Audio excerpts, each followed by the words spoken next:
within the agenda package this evening.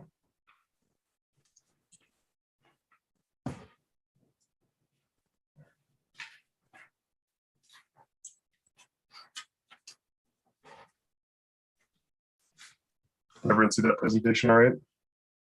Yes, we can. Good, thank you. Well, as Mr. Kitlis mentioned, my name is Mike Coldwell. I am with Urban Systems. I've been with Urban Systems about 10 years now. I am a planner and principal with our firm, and we're very excited to be working with the town in this capacity. We realize the land use bylaw is a big undertaking. It's a big project, and it's been one that I understand has been talked about for some time. So working with staff members already, there's a fair bit of excitement. So we're also very excited to get started. So I'll pass it off to my colleague Chris Ulmer to do a quick intro, and then we'll kind of go around the table and then get right into it. Thanks, Mike, and good evening, everyone. Just echo the sentiment. We're really grateful for this opportunity. We're really excited to started working with your team, and we're really excited to dig in on this project. I've been with Urban Systems for about 10 years as well. I'm a planner and principal with the company, a bit of a different planner than some of the other folks on the team here. My background's more on the policy and strategic planning side of things and asset management, and as get involved in the land use bylaw, really looking at where all of these things interconnect among all of the different plans and how they influence and interact with the land use bylaw.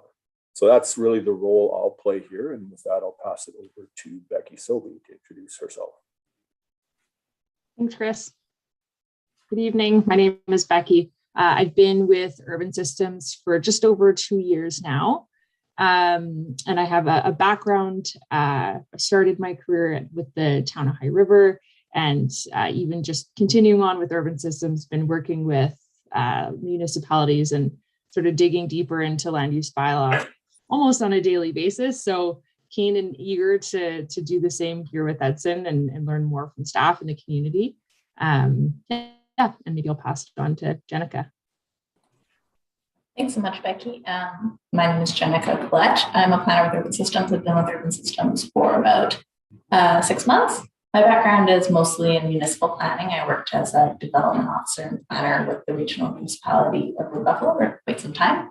So I have experience mostly in rebuilding after wildfires and floods, and then more extensive experience in rewriting land use bylaws and working through amendment processes. So I'm really looking forward to this opportunity, working with the town and working with the rest of the team. With that, we'll dive right into our presentation. Next slide, Mike. Perfect. So we'll begin this evening talking a little bit about what a land use bylaw is and the role that it plays, and then go through the scope of the project and what is involved in the development of a land use bylaw. We'll discuss guiding principles, what they are, and how they are used to guide the project. We will then introduce the principles that have already been developed with town staff, and at that stage, then we would like to get your feedback on some of those principles. We'll describe the process for the project and then talk about the consultation and engagement plan, and then conclude our presentation with an overview of the project schedule and then highlight some of the key next steps that will be upcoming. Next slide.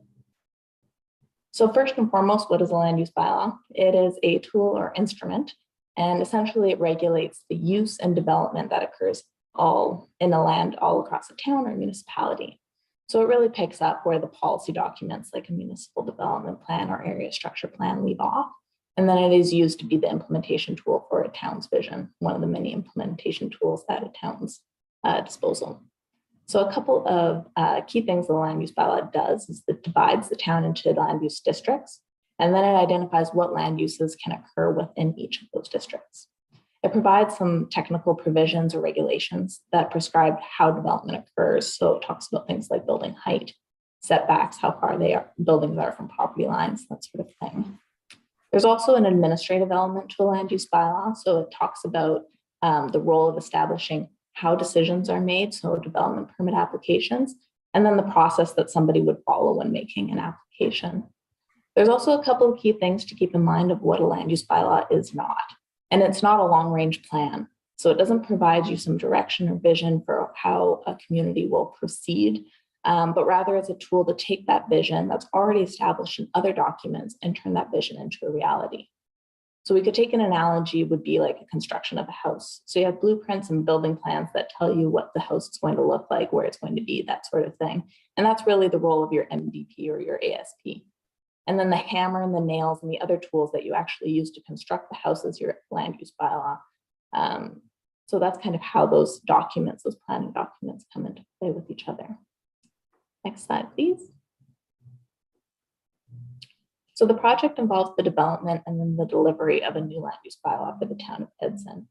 So this rewrite kind of goes through and starts off with some background analysis. And this is an opportunity for the project team to go through, review the plans, policies that already exist in the town of Edson to make sure that the new land use bylaw aligns with them. And then when it's also involving a best practice review, so looking at what the best practices are in land use planning today and ensuring that we're on top of that. There's also a consultation and engagement piece where we try to seek input from council, residents, town staff, and then other stakeholders, so members of the business and development community, just to name a few. And then going through the exercise of actually drafting a new land use bylaw with the goal of it being clear, visually pleasing, and then easy to navigate. And then finally preparing that bylaw for presentation to council. So we'll go through the process in greater detail later in this presentation, but for the time being, I'll pass it off to Becky. Thanks, Jenica. So as mentioned previously, something that we want to get into a little bit deeper tonight is these guiding principles. So to begin with, what is a guiding principle? What do we mean by that? It's really a set of principles to help guide the overall land use bylaw rewrite process. So as Jenica has mentioned, as we sort of get deeper into sort of this process, it does involve a comprehensive consultation aspect that's going to include hearing feedback from a wide variety of key stakeholders, including internal departments, town administration, and then of course those external stakeholders like developers, the business community, residents. So as you can imagine, as we go through this process, there's an influx of information, through the information that we're collecting and what we uncover through our discussions with staff, through gap analysis, as well as, again, the feedback from extensive consultation. There's a tendency in some cases to want to sort of fix all with the land use bylaw. So really the intent of these principles is to help us guide this process and almost act as a lens or a filter, if you will, so that when we're grappling with certain amendments, or for example, we're hearing different issues or concerns, or also as well proposed solutions, how do we actually filter and check back with the intent and the objectives of this process and of this project? So it's just providing that extra set of guidance to help us understand, again, are we doing the right things? Are we kind of, checking in at the right points? So in the same sense, it's a good way also to measure the success of the project. So at the end, did we achieve what we sought out to achieve? And then, of course, as mentioned, it'll be a helpful component of engagement in rationalizing the need for certain amendments and set it up so that we can sort of explain why we arrived at whatever the amendments are that we're proposing, again, to meet those established principles. So I think we want to kind of go through and explain sort of the principles that we've come up with through our first initial conversations with administration. And based on some really clear and helpful direction in the RFP itself, we developed a draft list of guiding principles and hoping to have a bit of a conversation and discussion about, do these principles resonate? Is there anything we might have missed? So we'll get into those now. So the first principle that we've developed is to increase flexibility. So really understanding, are we creating regulations that have that flexible aspect and encourage appropriate development, and then also consider discretion and how we use discretion, again, on that note of flexibility. The next one is simple, concise, and purposeful. So something we heard, is really being able to sort of explain why we have certain regulations instead of, well, that's what the bylaw says. I think part of this process is sort of understanding and knowing the reasoning behind the actual regulations, and also being curious and questioning, just because it's there, does it mean we need to have it? Like, what's the purpose of actually including it in the bylaw? And that also speaks to the way that we actually organize the bylaw and make it in a logical sense. The next one is clear and easy to interpret. So you can imagine this document, depending on how they're set up, they can be challenging to understand and interpret. So finding ways to use plain language and clear and simple maps and graphics where appropriate to really help make it sort of easier to understand and interpret.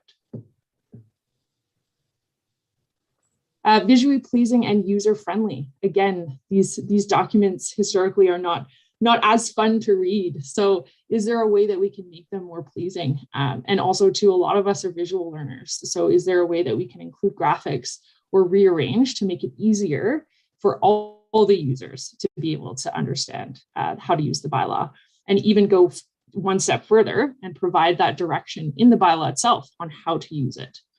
The next one being enforceable. So reviewing and using that lens when we're understanding sort of the gaps that exist, and then also the regulations that we're proposing.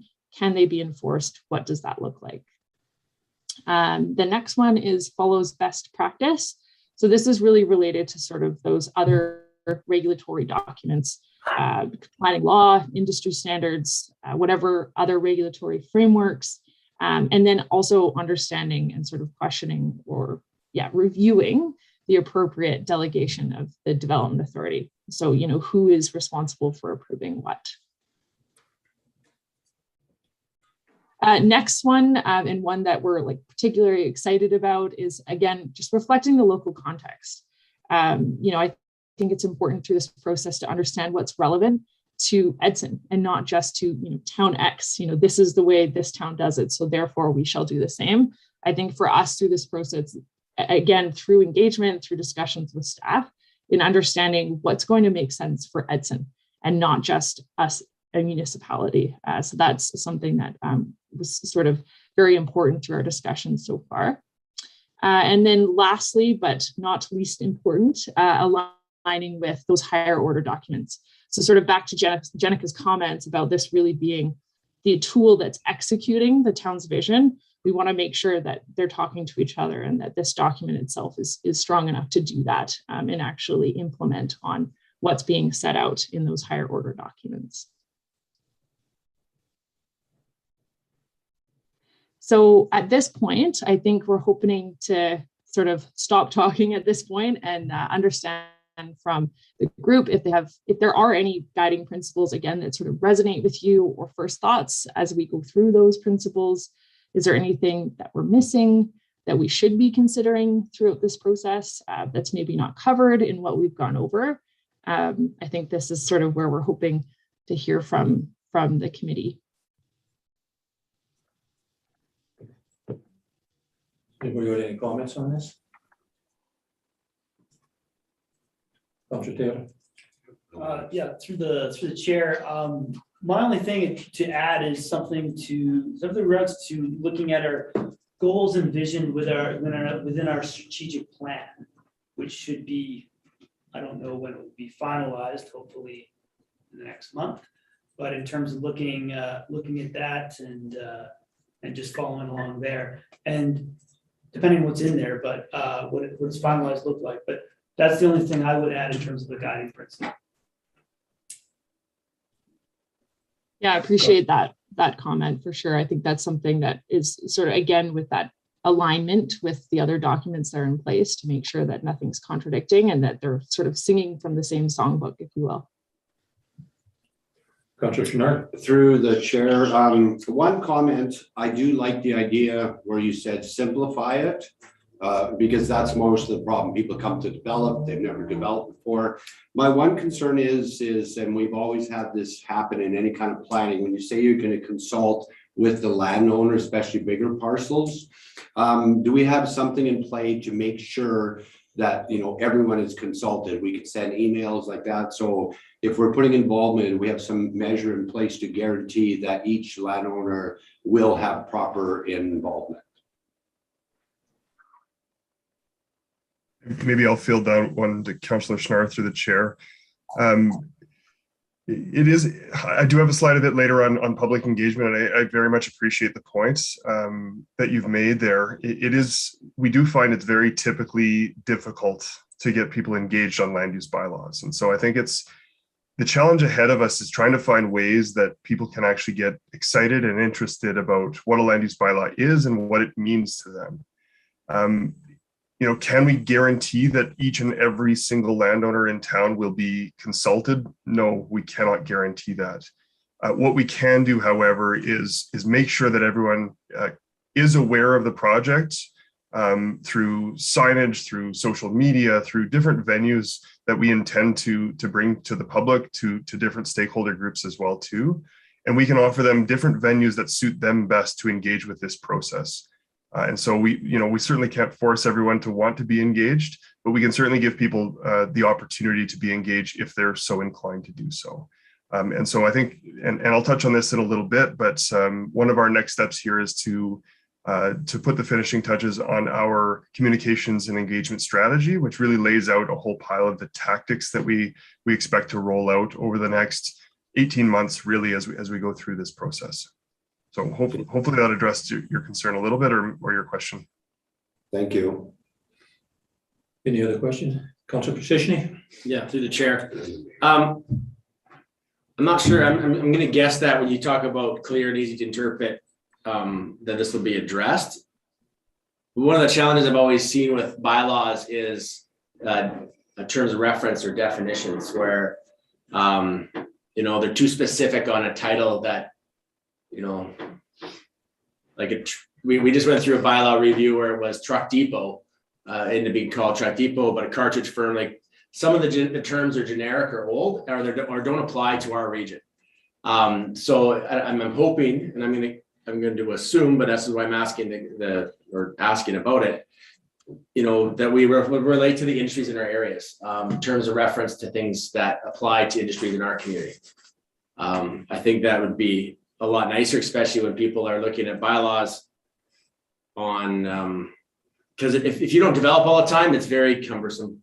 So I just hope that we can have it, and if we can't have it in the bylaw itself, have a really detailed terms of reference that, this could mean these 10 things, so that there's no argument over gray areas or interpretation by a development officer, doesn't see it the same way that the developer sees it, so that it can be nice, clear, cut and dry. It's like black and white, and get rid of the shades of gray. And I'm hoping that in your clear and easy to interpret, and I hope that's covered in there.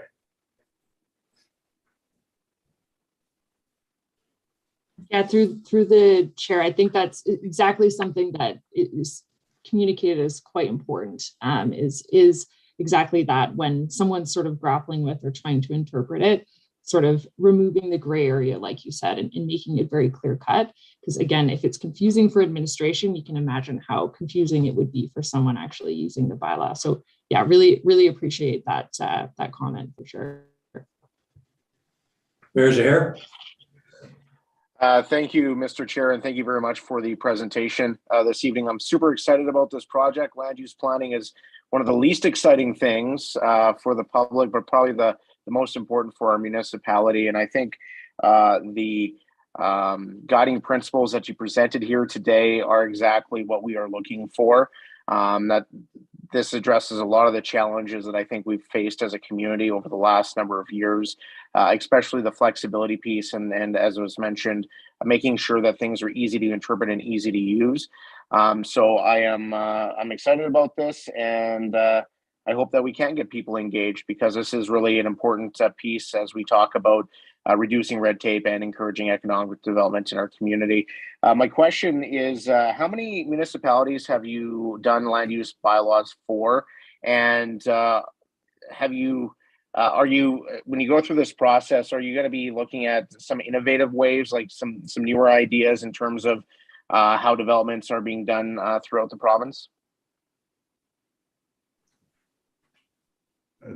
Through the chair to Mayor Zahara, we've done a number. I don't have a specific number off the top of my head. Dozens in British Columbia, not as many in Alberta, but between the team you have in front of us, I think we're at 7 land use bylaws. We also, are expecting to work closely with Mr. Kitlitz, and I think he said this is his 6th land use bylaw himself. So really a good depth of experience. I mean, specifically, very recently we did town of Turner Valley's land use bylaw. We've worked extensively on the town of Cochrane's land use bylaw west of Calgary. Jenica on our team has very deep experience in the borough municipality of Wood Buffalo for Fort McMurray on their land use bylaw. Myself in Rocky View County and Foothills County as well too. So I'd say a fair bit of experience working with them both in Alberta and in BC. But the other part of your question there is the innovation, and I guess innovation can mean a number of different things to different people. I think Becky touched on a couple of those. Graphics are certainly one way that we have found that really speak and resonates with a lot of residents. You know, when we describe a fascia sign versus a protruding sign, a pylon sign, what do all those actually mean? And so being able to really simplify, the definitions, especially with signage. I mean, as one example, we've put graphics into other places to show what we mean by front setback area versus side setback area, because we may want to use different terms for front setback or front setback area as another example. And so putting graphics in there really helped to complement the definition. I mean, there are completely different ways to go about designing land use bylaws. Form-based code is a totally, alternative approach. Becky specifically has some experience there in High River, who has one of Alberta's only purely form-based codes. And so, I don't know that the expectation is we go down that route completely, but I think taking learnings from it and taking experience from it is certainly something that we intend to bring to this land use bylaw project and really try to explore what we could be doing differently while tailoring it very, very specifically to the town of Edson and what we're hearing from community members as well too. Thank you. Anybody else? Councilor Byer? Thanks. Through the chair to Mr. Coldwell. So I think the guiding principles are fantastic. I definitely can see that these are things over the past several years that we've been trying to get, especially being on our subdivision and development appeal board. There's definitely been a few things that seem, I guess, tedious that come up that make you question why it's there. I have a question that how do you, with the increasing flexibility and making it clear and like easy to interpret, how do you manage discretion and then also being easy to understand? How do you make that balance? Through the chair to Councilor Byer, I think that's a really great question. And one I think that deserves a lot more thought and where I would really struggle to answer that question. It's a very, very good one, and I think it's one that we need to work through this entire process. Is what is that balance we want to strike between providing really clear direction while trying to be flexible. Like I do apologize, I don't have an answer, but it's a really great question, and it's certainly one I've noted here, and we would love to take that away and work that through with administration a little bit further. Follow? No, that's good. Thank you. Councilor Chenard? Actually, through the chair, to help with Councilor Byer's question, I believe it was Becky that said in the bylaw, we're also going to have an explanation, if I understood that right. So hopefully I picked on the right individual. Sorry, through the chair, I didn't quite hear that question. Okay, what I'll do is through that, I believe it was you that said when you're doing the bylaw, you're also going to put in information to help to understand it. Yeah, that's something that we've discussed with administration. It is going that extra step and actually explaining how it's used. But I think to Mike's comments, I think, again, it's a bit of an art, not a science. And I think finding out what that art looks like in the context of Edson is something that we want to be able to work through. And it's sort of excited to understand through working with the community and staff, but certainly a component of it as well too. And I think part of it is also on this note of innovation is just being a little bit more curious and questioning sort of the status quo. And so I think there are ways that we can also, again, not having an answer in the moment, but are there ways that we can do it differently so that it is easier to understand maybe a more flexible requirement or regulation to provide that clear direction. So again, finding that balance. Mr. Kittens. Yes, thank you, Mr. Chair. So just to address Councillor Byer's question as well, I think one thing that I'll add is that one thing to recognize is our current land use bylaw is very challenging to use. So even in improving on that, taking one step in the right direction, you're going to find that it's going to be a lot easier to find that flexibility and that conciseness. Poorly written land use bylaws are just very hard to deal with. They really are.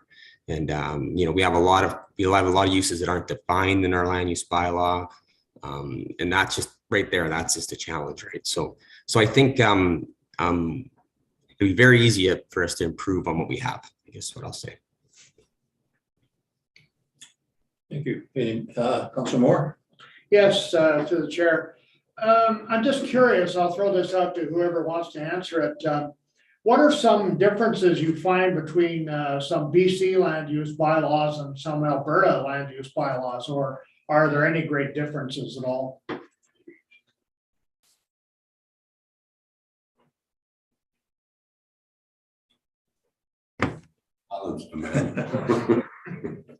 Through the chair to Councillor Moore. The vernacular is certainly different. They tend to be zoning bylaws rather than land use bylaws. They tend to define uses a little bit differently from my experience. And the powers given to development officers tend to be different. Their structure around planning commissions or administrations can be different, but that also being said, a municipality right next to a different municipality, their land use bylaws are going to be night and day different from each other. So I think just our collective exposure, with the town's team as well to different land use bylaws, I think will certainly help us out through this experience. Thank you. Anything else? Is nothing else? We can move on then. Yep. I think, really, again, just really appreciate the time to sort of talk this through. And I think you will see these guiding principles throughout the process, again, as this check-in point. So really glad to have that conversation and sort of solidify those a bit further. And I think Mike is going to take us through our process. Certainly. Thank you, Becky. And so, just we've broken down the process into several phases here. And tonight's meeting actually brings us nearly to the close of our phase one, which was really about kicking off the project, building an understanding, having some good conversations with the administrative team, and tonight informing our guiding principles is really helpful for us to kind of set us a course for the project ahead. As I mentioned earlier, the consultation engagement plan is kind of the last step here of our phase one, and certainly want that to be informed by kind of all kinds of different inputs. So that'll close us out for phase one here shortly. We've already started into phase two by doing some background research, making sure we're familiar with the town's municipal development plan, the area structure plans, reading the land use bylaw itself as well, to front to back, as exciting as land use bylaws are. Staff interviews are something that we've certainly started as well too, which are going to be really informative for this process. What are the sticking points? What are the challenges that they have experienced with the land use bylaw? What are some thoughts or aspirations that they have as well too? Completing this SOAR analysis. Normally we do a bit of a different analysis. We've chosen to go with the SOAR as we want this to be a bit aspirational in nature. That we want to see what could this land use bylaw be. And so that's why we've chosen to do that rather than other methods. And then developing the background analysis report is really kind of a statement of findings. It's what do we see as current state of affairs for the land use bylaw, and what do we see, the course sort of moving forward. Phase three of the project, and we'll touch on timing of each of these in just a moment, but phase three of the project is really understanding the community issues and opportunities with kind of an in-depth engagement, identifying those hot topics. What are the sticking points with businesses, with residents? Is it about parking? Is it about building footprints? What really gets people excited? Again, not about land use bylaws necessarily, but if parking is an issue, let's dig into that a little bit further and understand what does that actually mean for a land use bylaw. And so, yeah, that's what we're really excited about in phase 3. We've also heard from the town's team. Being present at the local trade show at the end of April would be a really great opportunity to kind of take the approach of like, let's go to the people. Let's not ask them to come to an open house about a land use bylaw, because I can tell you how many people are probably going to show up to something like that. So taking the almost opposite approach, let's go to where people might actually be and try to get them engaged in a little bit more conversation where they happen to be that day, rather than asking them to come to us. Phase 4 of the project is to review the difference between best practice and common practice. And this is something that we're actually pretty passionate about. Is common practice is reviewing the 10 closest land use bylaws and picking the average setback or the average building height. That isn't necessarily telling us anything about what's best. It's only telling us what's common elsewhere. And so doing that comparative research between best practice and common practice is something we're looking forward to doing. This 50% draft land use bylaws is a technique that we've used in past land use bylaw rewrites. And what it is it's identifying kind of those sticking points, those flags that have been raised by certain stakeholders or that we've identified, and almost identifying the type of solution or the direction of a solution. It's not getting into the nitty gritty quite yet of, side yard setbacks are an issue, therefore it shall be 1.2 meters for a side yard setback. It's really like digging into the issue. What's the issue around side yard setbacks? And do we want to widen or narrow them? That's sort of the level of detail we intend to get to with the 50%. So it's identifying the direction for those particular land use bylaw regulations. We intend to come back to committee of the whole to try to test that 50% land use bylaw and provide another opportunity for discussion with the committee members, and going back out to the community through an engagement approach, through this engagement number 2 in phase 4, to make sure that we heard people appropriately and to sort of test where we're at in the project. The last 2 phases of our process, one is, phase 5 is actually kind of the hardcore land use bylaw writing. It's drafting specific regulation, specific clauses within the bylaw, and putting a fairly complete draft together. And then phase 6 is the approvals process, whereby we'd like to share those changes, how we've actually modified the bylaw through the different stakeholder engagements over time, and then going through the more formal council adoption process as well too. So I alluded to this next topic a little bit earlier, which is sort of our engagement approach. And we've had some principles developed that we have found certainly work well in the past, and certainly want to work through these a little bit more in this engagement planning that we're doing as we speak. It's finding the right techniques for the right people. If people want to be engaged online and we're hosting in-person open houses, we've probably missed the mark. So it's really about tailoring that approach to what's going to work best for each of those stakeholders. And frankly, we don't know until we start asking. And so we are going to put an approach together. We are putting an approach together, and we find that it needs to be nimble. We need to be able to adapt to what's changing world situations. As a great example, moving everything online for the last couple of years here has been definitely a learning experience for all of us, and so trying to be nimble through that. We find unpacking that technical information is really important, especially as it relates to land use bylaws. We do find we get crickets when we talk about very specific regulation, but trying to zoom out a little bit, as it were. Let's talk about things that are important to the community, and we can infer from those how those affect and how they should affect a land use bylaw rewrite. As I mentioned, that go to the people mindset is one that we want to keep as a principle. We find we get much better engagement. And then, yeah, I've already mentioned that creative and tailored engagement tactics as well. So on the right-hand side here, we see, many of the stakeholders that we've identified already. There are going to be subsets of these. There are going to be additional ones as well too. And maybe just a quick question for the committee members is, are there any on here or any specific interest groups that you'd like us to be aware of that we haven't listed here and should think about engaging in certain ways?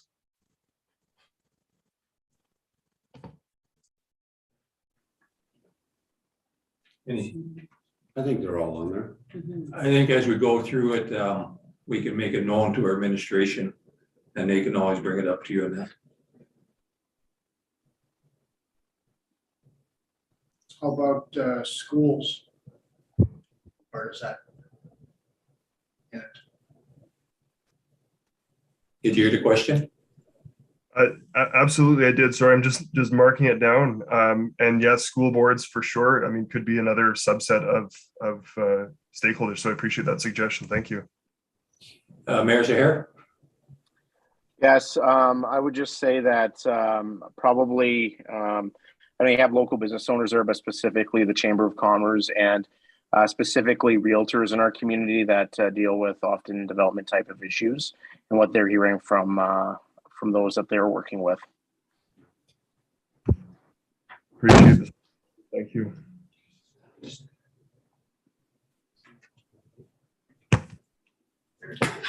I'm going to hand it over to Mr. Ulmer to go through our schedule with us. We're being shot at. Thanks, Mike. Yeah, Mike's gone through a lot of the phases here, and we'll just give you a general sense of what our timing looks like. And as he mentioned, we're winding down this phase one with largely this committee, the whole meeting, but also the completion of our communication and consultation strategy. So this will wind down towards the end of this month, the end of March. And background analysis that has already started, and we've been working through that with some of the interviews with staff and some of the preliminary review of the existing documents. And those will continue through to the end of April is our goal. And again, looking at working with the folks who have a real keen interest in how the land use bylaw can be improved. Phase three, as we talked about the initial engagement, we're looking to target the end of May to have that, or sorry, the end of April to engage with some of the community and move that through the early parts of May to get with some of the other stakeholders as well, which leads us to phase four, where we'll be looking at identifying the bulk of the work and really getting that amendments together into that 50% draft and getting that in front of everyone to make sure that everything is aligned and on the right track, and looking to have that done into October. And then from there, getting the green light to proceed and getting that final bylaw put together and looking to have that done by the very beginning of 2023 in January, so that we can proceed with that approval process moving forward, and hoping to have that finalized by the spring of 2023. Excuse me.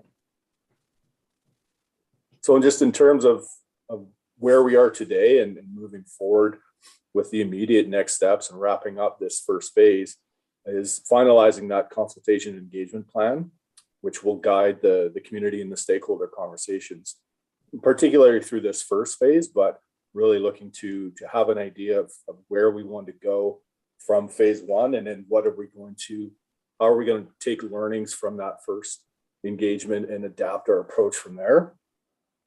Building on and finalizing the phase two work, the continued review of the existing land use bylaw and any of the other higher order statutory plans and policies, finalizing the staff interviews, who really focusing on the functionality of the land use bylaw, and then the SOAR analysis that Mike talked about. So really looking at the strength side and what can we build on. So we've heard a lot that there's a lot wrong with it, but there's also elements that we can probably use and strengthen.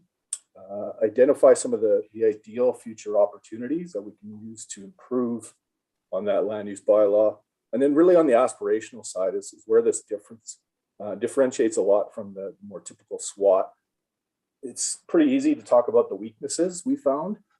And so we really want to explore what we want to achieve with this new land use bylaw.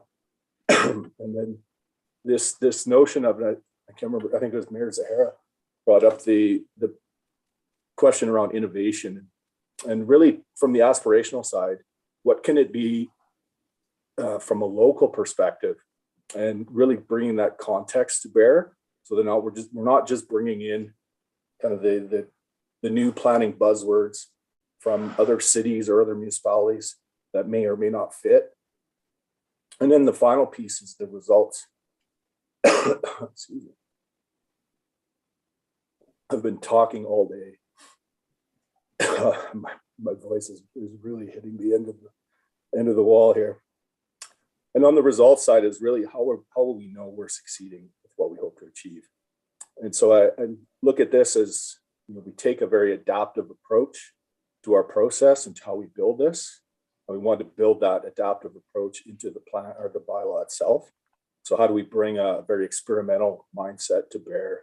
And how do we think about this in terms of the adaptability of the bylaw moving forward?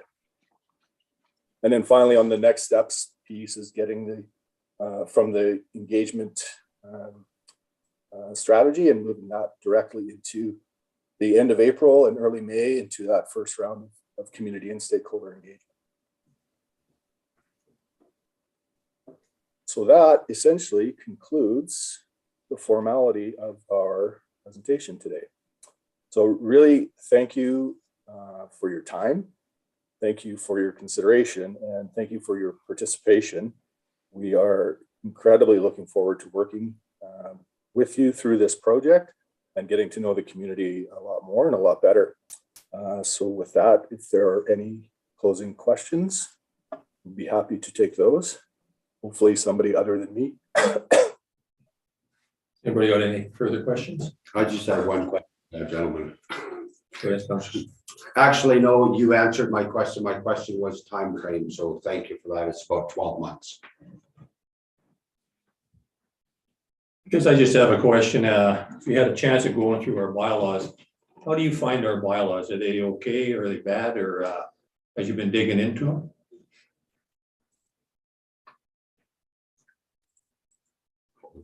If they're bad, we're looking for something.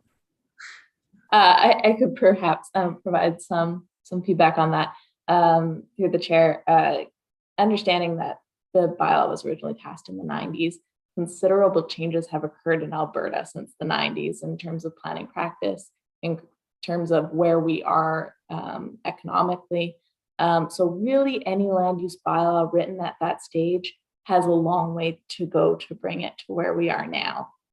Just having come from going through the rewrite process for the land use bylaw in the regional municipality of Wood Buffalo, also was adopted in 1999. It took a lot to bring it up to kind of reflect current times and what was more current and reflect relevant issues and things that are occurring in a community. So any bylaw that old that hasn't had a comprehensive review is definitely going to have some things.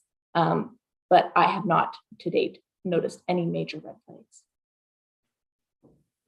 Great, thank you. No other questions? I see none. Well, CEO Beveridge. Thank you, Mr. Chair. For one, I just wanted to say how excited we are to work with Urban Systems. They have a solid reputation in the industry, and I'm very excited to move forward with the town of Edson on this very important project. We've been talking about this project since I arrived, and to see this start now, well, it's already started, but to actually see the timelines and looking at, it's very exciting for our community. One of the things that I heard tonight that's really important to the town of Edson is to make sure this fits Edson. And that's been something that this council and administration, we wanted to make sure that that there was a solid fit with the consultant that we chose. And that authentic resident engagement is really critical, and meeting people where they are. So it's exactly what really aligns with our philosophies when it comes to how we engage our residents. So we're very much looking forward to working with this group, and look forward to seeing how this progresses. Thank you. Okay, I see nothing else. So thank you very much for the information tonight. We look forward to you guys coming back to us. Thank you very much, everyone. Appreciate your time. Thank you. Thanks. Okay, moving on. Sarah's leaving. I'm not leaving, I'm just. Corporate services, 2022 proposed fees, rates and changes, updates, draft bylaw presented number 2278, presented by Sarah Bittner, General Manager, Corporate Services. Good evening, Council. So as part of our final budget, administration has been reviewing some fees, rates and charges. Remember from the February 8th committee meeting, we did bring forward some challenges we were having doing a full review. So that policy is going to be worked on, and so we can bring forward some fees to support the 2023 budget. But we did identify some areas where we could review fees for the 2022 final budget. We went to fees and charges of various municipalities to review for comparison purposes. Not every municipality's been for every fee. There's a variety of different fees, but we are confident we had an adequate range to come up with some comparables for the proposed increases. We also are suggesting with this that given that the fees increases may have impacts on our customers, recommending an effective date of June 1st of 2022 for the changes. So tonight we're seeking the committee's feedback on the proposed fees and adjustments that we have for the selected areas. And based on those, we brought back to maybe next week's meeting, maybe a subsequent council meeting, depending on the feedback that we get. So we have a presentation that goes through the areas that we were looking at.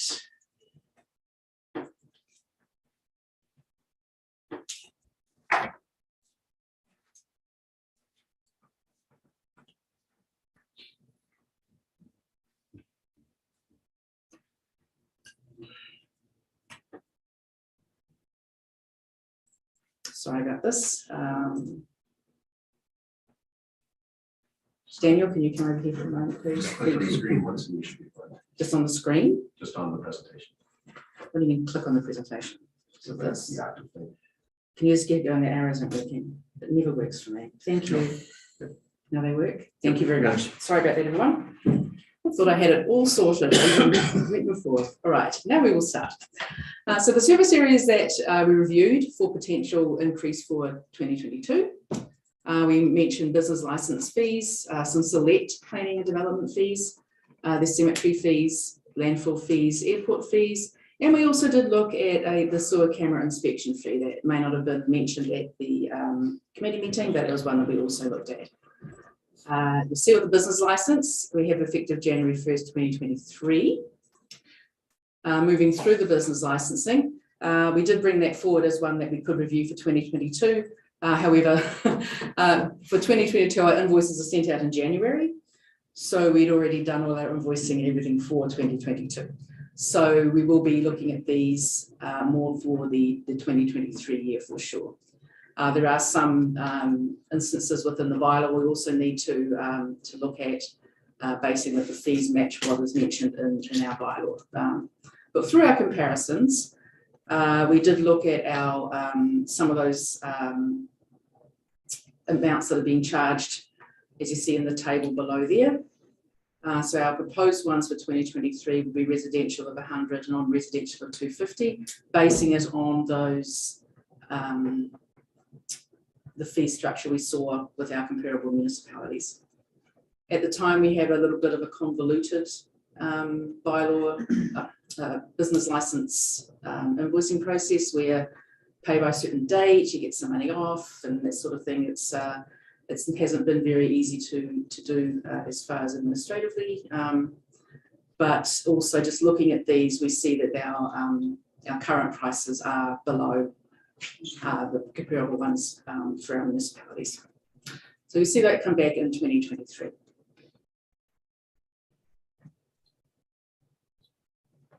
So moving on to planning and development. Looking at certificates of compliance, you see our current ones there. We have residential standard of $50 and a rush of $100 with no alternate fee for commercial service.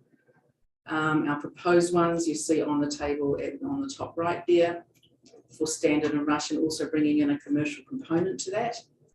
And the table below, you see the comparators that we've used to come up with those figures. Also under planning and development, we looked at development permits. At the moment, the current state doesn't place fees into application types. We do have the residential for permitted use and discretionary use.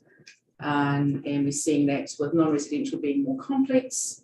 You'll see that we have a proposed fee structure there for the addition of the non-residential with the residential staying as they are. And then on the right there, you see the comparators for the communities that we have included in this comparison. I can stop and ask for questions after each section if you like, and then my colleagues can maybe help me if I can't answer your particular questions. So I'll pause here for a moment for planning and development for those two fees that we're looking at. Any questions? Okay. You're good. Cool. We up there? No. Okay. Okay. Moving on, the next one we looked at was the cemetery. We did bring something back to council actually towards the end of last year, just looking at our cemetery fees. So this table will show you the comparator average that we found with the municipalities that we did contact. So increasing fees to basically the regional average and adding a new $500 fee for the Converium niche plaques. We were actually paying those ourselves. And also a charge for cremation open and closing after hours based on the average of other communities. So the table that you see in front of you shows our current fee, the average, and then our proposed fee. Obviously just rounding some of those averages up to a round figure.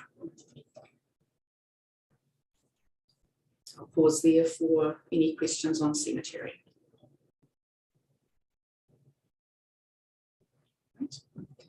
Moving on to landfill.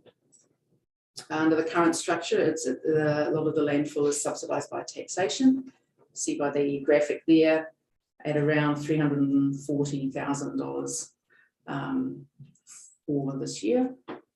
Our current tipping fee for construction and demolition is $30 a tonne, and current wet waste is 21 cents a kilogram. That's our current pricing that we have. Our tipping fees are the lowest in the region. I don't think that's a surprise from where the discussions that we've had in the last few months. So looking at the regional tipping fees, you can see there from Hinton Drayton, Whitecourt and Grand Prairie. Their rate per tonne, Hinton Drayton in the $60 ranges and Whitecourt and Grand Prairie in the $90 ranges. You do see there they do have an outside authority area amount as well.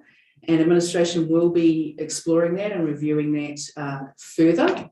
But for this presentation and for this update to the final budget, we're just looking at that, the fee that we have in place right now. So the estimated break even for the C&D, the construction and demolition, is closer to $50 per tonne. And the break even for wet waste is closer to 25 cents a kilogram. And just there are some future cost increases for the landfill coming. We put the addition of the yard waste compost, will probably require a second operator, and expecting increases for third party things like laboratory and things like that for compliance.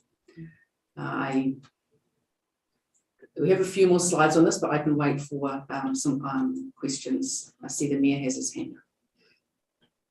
Anybody have any questions on it? I can't comment. Kevin necessarily. Kevin's I got can't see him. I know, we can see it on our. Oh, How do you know that? yeah, I can't see it. Don't worry, Deputy Mayor's just getting me back. It's all good. So thank you for your work on this. So when I look at this, we are clearly still even at 50 a ton, going to be lower than our comparators here in the region. My concern is that we're still behind. We're taking forever to catch up. So that's one piece of it. But on the other side of the coin, I am concerned that we do have a ratepayer in our community that has in the past brought a lot of waste to our facility. And I'm afraid that if we do this increase mid-year, it's really going to impact their budget. So I don't know if administration has had any conversations with that particular user to see if they are still planning on bringing the waste to our landfill, or if they've made some alternative arrangements. And if they have, that's great. If not, I would certainly want to see them grandfathered in at least for this year, so they can plan accordingly as a part of their budgets. They are our largest employer and our largest taxpayers. So, and then once again, on the other piece, we're still going to be quite low, and that still concerns me because I don't want to be the place of accepting other people's waste. I want to make sure that we're only, for the most part, accepting waste from our community and our area. Because we do have a finite amount of space available in our landfill, and we know that life expectancy is getting less and less and less as time goes on. Thank you, Mr. Mayor. Right behind you. So I would like to jump in on that question, if possible, through the chair to Mayor Zahara. This is Pat Fisher, Senior Manager of Infrastructure. Regarding the not quite matching the region, we were a little concerned about making too big a jump with our residents and our users of the facility. We were worried that taking it all the way to $61 or higher would be a really significant cost for them to absorb in 1 year. So we actually anticipated that we would have to come back with this in the future to realign. So when we increase the rates, we might see fewer people using our facility, and we might have to readjust based on cost recovery in the future. And honestly, we thought it would take 2 or 3 years to align with our regional partners. Okay, thank you, Pat. I'll move on just to the proposed landfill fees. As you see here, you can see the 21 rate and the proposed 2022 rate. I won't go through all of them. Some remain the same, but you can see the ones that we've been talking about with the construction demolition going up. Also, some of those minimum charges for that also going up. And I see that I'll pass to my colleague, Mr. Kitlitz, who has some comment to make. Sorry, through you, Mr. Chair. I just wasn't sure if we answered all of the mayor's questions. He also asked about consultation with some of our larger customers. We haven't done that yet, so certainly we recognize that's important. So that's something we will have to do, and the consideration for a grandfathering or another tier might be something we bring forward before we ask council to make a decision on the bylaw. So that's something we will do. Thank you. I have a question. Looking at our refrigeration and white metals there, we're paying $25 and $7. Are we making any money at that or breaking even after the people come in and pick everything up and we ship it out? Are they paying us or are we charging them, or how's that work? Yeah, I can answer that one through the chair. This is Pat Fisher again.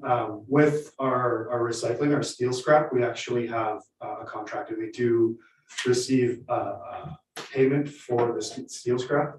So I believe in 2021, we saw about $60,000 revenue from that stream. It does fluctuate with the cost of steel at the time when they pick it up. So It does vary and fluctuate a bit, but it was a net income for us last year. That's good. I'm glad to hear that. Thank you. I don't see anybody else. Slide for landfills, just some of the impacts that these increases, just keep in mind. As we've mentioned, I think we've probably mentioned most of these, the fee increase may result in less materials being brought to the landfill from the surrounding areas. But what this will also do is have that potential reduction in expenses for our liability fund. So for our landfill, under Public Sector Accounting Board standards, here we're going to the PSAB, we call it, we must have a reclamation amount for our landfill set aside by the time our landfill is due to close to pay for the reclamation of that landfill. So every year we're required to put money aside, and that goes through our budget. The budget amounts are based on how many years left we have before the landfill is due to close, based on the amount of we're getting dumped at the landfill. So as that drops, that could also have a potential reduction in that landfill because it will last longer. We have more years to collect that money. There was also a new scale fee in there for transport trucks. They use our scale to weigh before heading down the highway. And I think at the very bottom there, you'll see we've put a new charge in there in 2022 for charging for the use of our weigh scale for those trucks. That concludes the landfill. So I will open up again if there's any more questions or clarification needed for landfill. Councillor Beyer. Through the chair to administration, just based on Mayor Zahara's comment about consultation with that largest landfill user, I thought the previous some previous members of administration had consulted with them. So I'm just kind of going back in my memory bank and thought we've had some discussion about that, because that's been a concern for council for a while as we've kind of navigated, realizing that our landfill fees are the cheapest ones in the larger region, and giving them an indication that those fees would be raising, and I guess just making sure that we advertise that as different contractors and consultants that do home renovations and things like that are also will have to factor that into their expenses as well. So just ensuring that it's publicized, I think, for all those individuals as well is important. But I thought we did have some consultation with through the chair to Councillor Beyer. We did it at one stage, only a number of 2 or 3 years ago. We were at $10 a tonne, and it raised to 30. So we did have some consultation at that stage, and gave a bit of time before we kick that $30 in for that. Yes. Okay. Thanks. Mayor Zahara. Yes, thank you. Just further to that point, I wouldn't call it consultation. We changed the fees, not realizing that it was going to have impact on that particular user, which was quite significant. And they were quite upset that we did it in the middle of the year after the budgets were set. And then we went back and we worked something out with them to kind of ease that. And I don't want to see that happening again. We need to have the conversation so they understand. And at that time, the conversation was, look, we are the lowest. We have to recoup our costs. And this comes back to the service level that we have in our community. The cost of providing the landfill continues to increase with increased regulation, and we need to generate the revenue in order to provide that service. And if it's not coming from user fees, it's going to come from taxation. And so we certainly have had that conversation, but there wasn't any advanced warning when we did it last time. So out of respect for that particular user, I think it's important that we understand whether or not they are going to continue to utilize, or if they have found another facility, and then making sure that they have time to plan that out as part of their budgetary processes. We know as a municipality, when the province dumps on us, tens, hundreds of thousands of dollars in the middle of the year, it makes it really hard to adjust. So I just want to make sure that we're respectful of that. Mr. Kidlitz. Yes, thank you, Mr. Chair. I just wanted to also if I heard the question from Councillor Beyer correctly, she also was mentioning importance of making sure all of our users get a bit of a heads up and some communications. And I think that's why administration has recommended a June 1st effective date, to give that time for a bit of a buffer. Certainly, if council wants to adjust that to sooner or later, that's their privy, but that's just sort of a date we picked as sort of a mid-year to say, gives people some time and us, the town, some time to communicate those changes to the public and to all of our customers. So just wanted to mention that. Thank you. It is that bad. Oh, Mayor. Mayor Zahar? Or actually, Kidlet. Thank you. Just on the minimum fee charge, and I'm just going to mention this. Once again, I know I certainly understand why we need to increase the fees. But my concern is that we went from 2 to 5 just 2 years ago, and now we're going to double it again. That's going to be quite the impact. And it's also going to impact our county users, who at one point were not paying at the scale house. So I think that's something that we need to also just be aware of if we do move forward with this change. That's going to be quite a significant increase in just a couple of years for a minimum charge.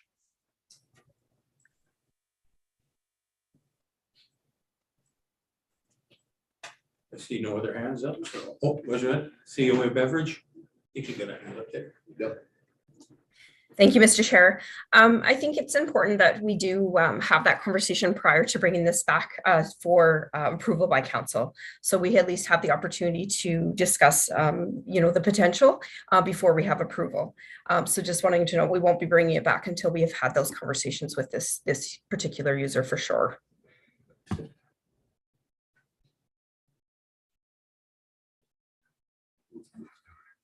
Okay.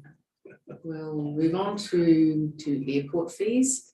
We have some of the reasons for changing some of our fees listed in front of you here. Some capital upgrades for the airport, and also operational costs have increased in the following areas as well, with the fuel and electricity, and we've moved to environmentally friendly chemicals. So, with the current revenues we generate at the airport, with landing fees, we have terminal fees, the power pedestal fees, parking and fuel. We also have some land leases for the ones that have hangars and operators there at the airport. And we also charge car parking fees. We have a secure parking lot for those fees. So as you see here with the current fees, again, we've looked at comparator average and then put a proposed fee on the right-hand side. So at the moment, we have a $10 landing fee. Once you go between up to 10,000 kilograms, we have this staggered approach to our landing fees. The comparator average was around $16. So we are proposing $15 up to 20,000 kilograms. And then going up a little bit for planes over that, but that will include day parking and power. So we're rolling some of those charges in together to make it also a lot easier to administer. Storage fees, again, see our current, the comparator, our proposed ones, also including power, rolling those in together, and car parking fee as well, which is secure and with power. So proposed fees for the airport. As I've mentioned, we're just rolling a lot of those parking, landing, etc. fees that were separate into one fee, and removing the complicated weighting system for that. Our annual aircraft storage, low in comparison, again, rolling up power fees to help upgrade some of the infrastructure that offset some of the infrastructure upgrades that we're planning to do there. And secure the vehicle parking with power as a new service that we would provide to make use of our existing infrastructure that we have there. For the collection challenges that we have for fees, we as an unmanned airport, it means there's no air traffic control. Airports that have that can track aircraft movements and passenger manifests, and they use that for the charging of their fees.